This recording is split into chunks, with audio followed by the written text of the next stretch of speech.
Hey guys, it is Monday, April the 6th. It is just a little after 1 o'clock, and I am here to share with you chapter 3 of the K.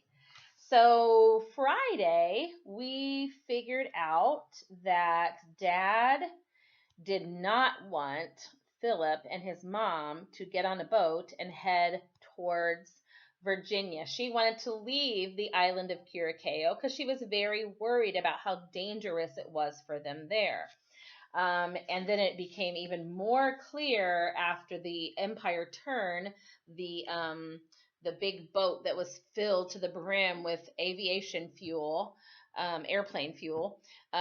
It was sunk by a German submarine. And then, so mom said, "That's it, we're leaving." Okay, so they're on the boat, and the Empire, no, the SS Hato was the name of the ship that they were on.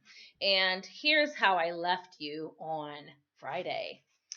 We were torpedoed at about 3 o'clock in the morning on April 6th, 1942, 2 days after leaving Panama. So I kind of left you with a cliffhanger, didn't I? So we're going to talk about that now and the torpedoing that happened. I was thrown from the top bunk and suddenly found myself on my hands and knees on the deck. We could hear the ship's whistle blowing constantly, and there were sounds of metal wrenching and much shouting. The whole ship was shuddering. It felt as though we'd stopped and we were dead in the water. My mother was very calm, not at all like she was at home. She talked quietly while we got dressed, telling me to tie my shoes and be certain to carry my wool sweater and to put on my leather jacket. Her hands were not shaking. She helped me put on my life jacket, then put hers on, saying, "Now remember everything that we were told about abandoning ship." The officers had held drills every day. As she was speaking, there was another violent explosion. We were thrown against the cabin door, which the steward had warned us not to lock because it could become jammed. We pushed it open, and we went out to the boat deck, which was already beginning to tilt. Everything was bright red, and there were great crackling noises. The entire after part of the ship was on fire, and sailors were launching the lifeboat that was on our deck. Steam lines had broken, and the steam was hissing out. Heat from the fire washed over us. When the lifeboat had been swung out, the captain came down from the bridge. He was a small, wiry, white-haired man and was acting the way I'd been told captains should act. He stood by the lifeboat in the fire's glow, very alert, giving orders to the crew. He was carrying a briefcase and a navigation instrument I knew to be a sextant. On the other side of the ship, another lifeboat was being launched. Near us, two sailors with axes chopped at lines and two big life rafts plunged toward the water, which looked black except for pools of fire from burning fuel oil. The captain shouted, "Get a move on! Passengers, into the boats!" Tins of lubricating oil in the afterholds had ignited and were exploding, but the ones forward had not been exposed to the fire. A sailor grabbed my mother's hand and helped her in, and then I felt myself being passed onto the hands of a sailor on the boat. The other passengers were helped in, and someone yelled, "Lower away!" At that moment, the Hato lurched heavily, and something happened to the boat falls. The boat tilted downward, and the next thing I knew, we were all in the water. I saw my mother near me and yelled to her. Then something hit me from above. A long time later, 4 hours I was told, I opened my eyes to see blue sky above. It moved back and forth, and I can hear the slap of water. I had a terrible pain in my head. I closed my eyes, again thinking maybe I was dreaming.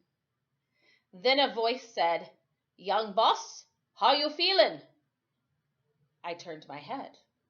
I saw a huge, very old Negro, which would be another name for an African American person, sitting on the raft near me. He was ugly. His nose was flat and his face was broad. His head was a mass of wiry gray hair. For a moment, I could not figure out where I was or who he was. Then I remembered seeing him working with the deck gang of the Hato.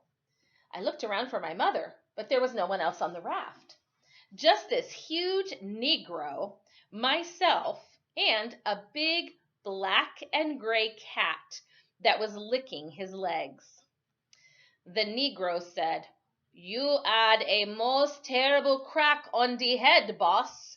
A strong back lancing off of your head, and I hurled you board this raft." He crawled over toward me. His face couldn't have been blacker, or his teeth whiter. They made an alabaster trench in his mouth, and his pink-purple lips peeled back over them like the meat of a conch shell. He had a big welt like a scar on his left cheek. I knew he was West Indian. I had seen many of them in Wilmestad, but he was the biggest one I'd ever seen. I sat up asking, "Where are we? Where's my mother?" The Negro shook his head with a frown. "I true believe your mother is safe and sound on a raft like this. Or maybe they hurl her into the boat. I true believe that." Then he smiled at me, his face becoming less terrifying. "As to our very location, I must guess we are somewhere round the Cays, somewhere maybe 15 latitude and 80 long. We should have passed them till that most treacherous torpedo split the very hull of the boat. 2 minutes down at the most." I looked all around us.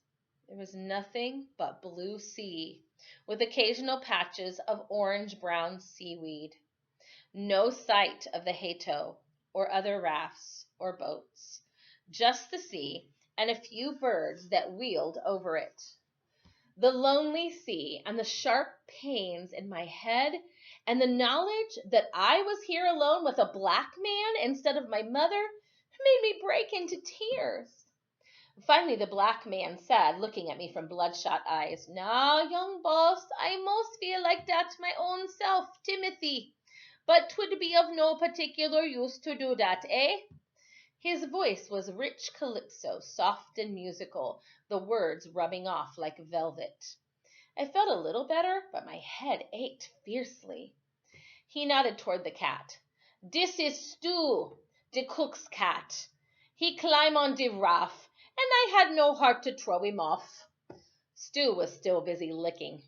"He got oil all over hisself from the water." I looked closer at the black man. He was extremely old, yet he seemed powerful. Muscles rippered over the ebony of his arms and around his shoulders. His chest was thick and his neck was the size of a small tree trunk. I looked at his hands and his feet. The skin was alligatored and cracked, tough from age and walking barefoot on the hot decks of schooners and freighters.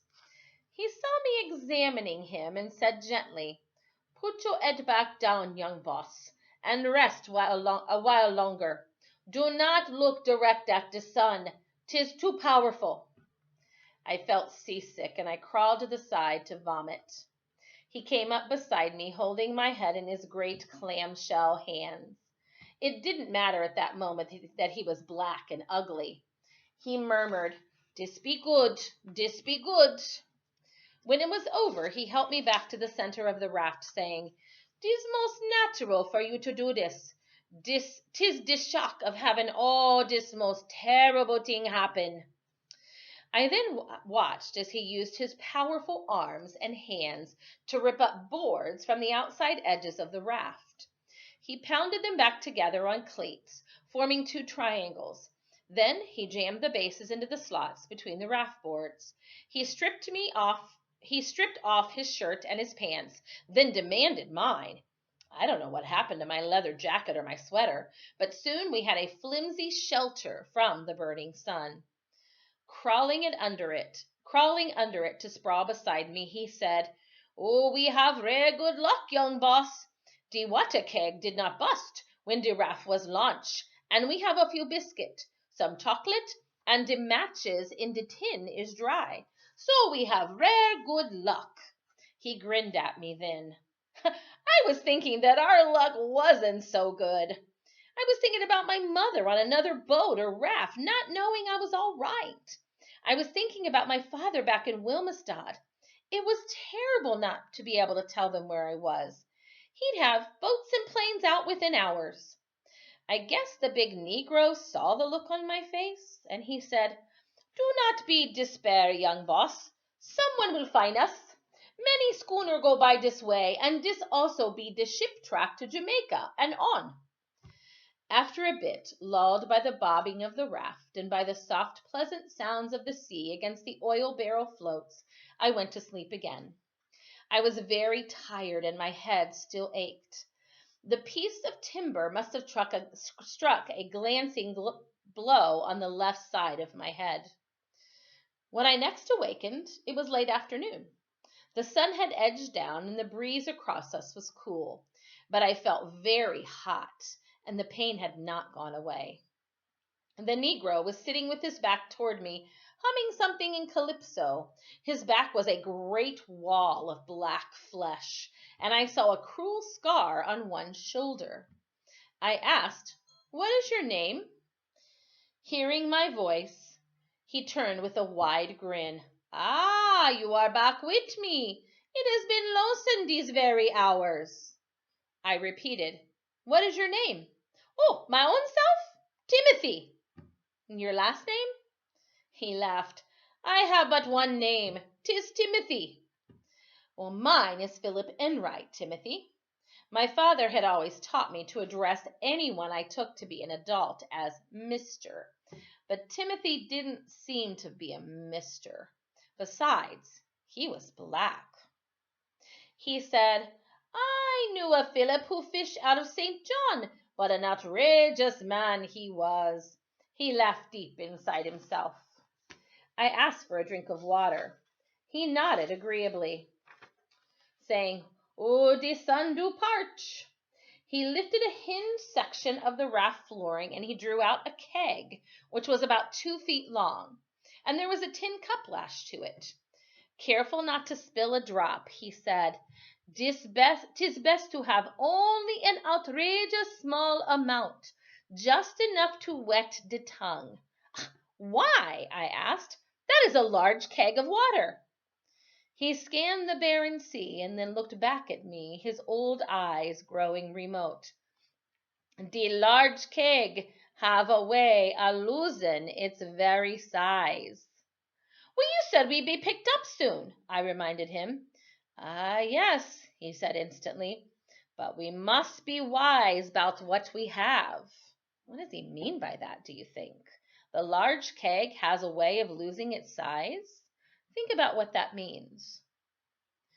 To me, it means if we're out here a long time, we better be careful about how much we use, because the more we have, the more we are blessed having that, because they're going to need that water if they're out there for a long time.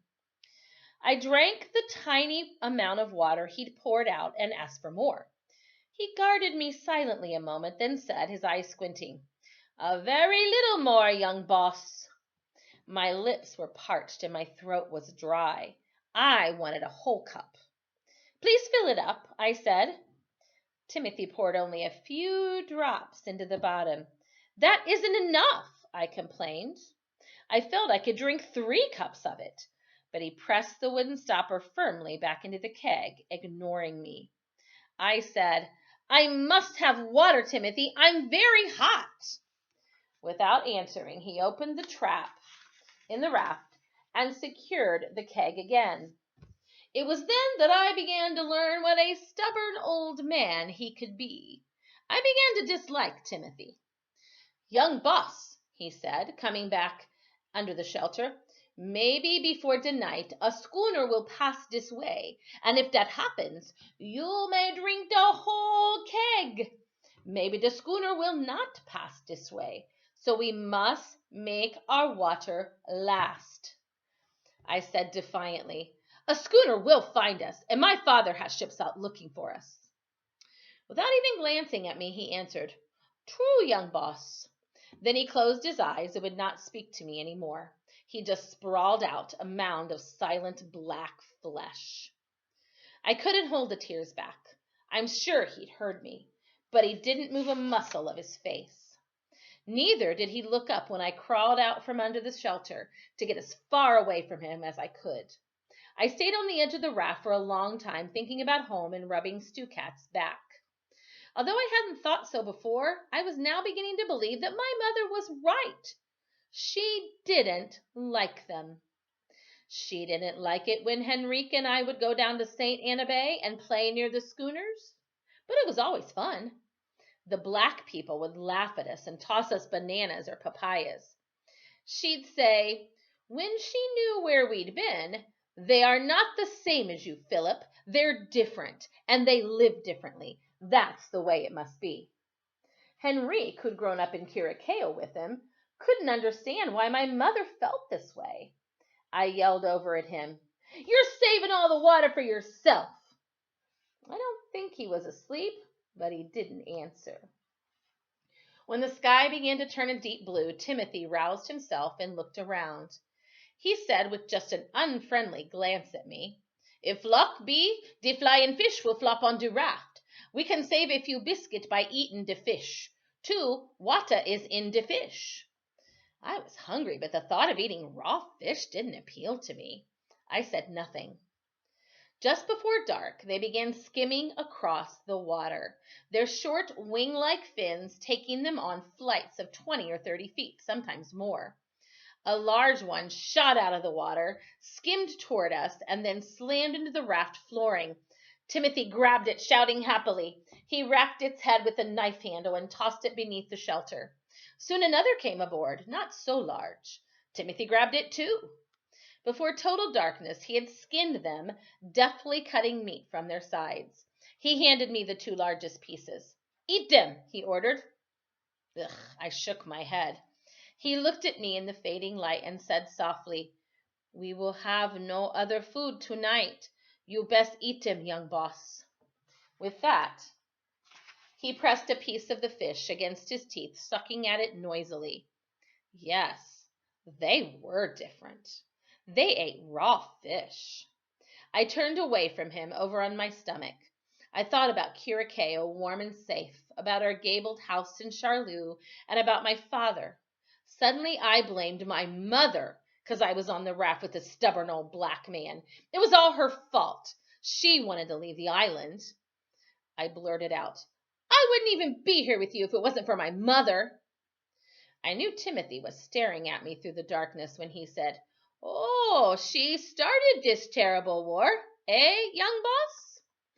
He was a shadowy shape across the raft. And we will stop there. That is the end of chapter 3. So Timothy is blaming his mother, not Timothy, Philip is blaming his mother for being in the position that he is. Obviously, mother has taught Philip that black people are different and that they shouldn't be hanging around with them. And Philip so far is seeing that. So we're going to find out quite a bit throughout this story how Philip and Timothy, how their relationship progresses and what happens to them. So, all right.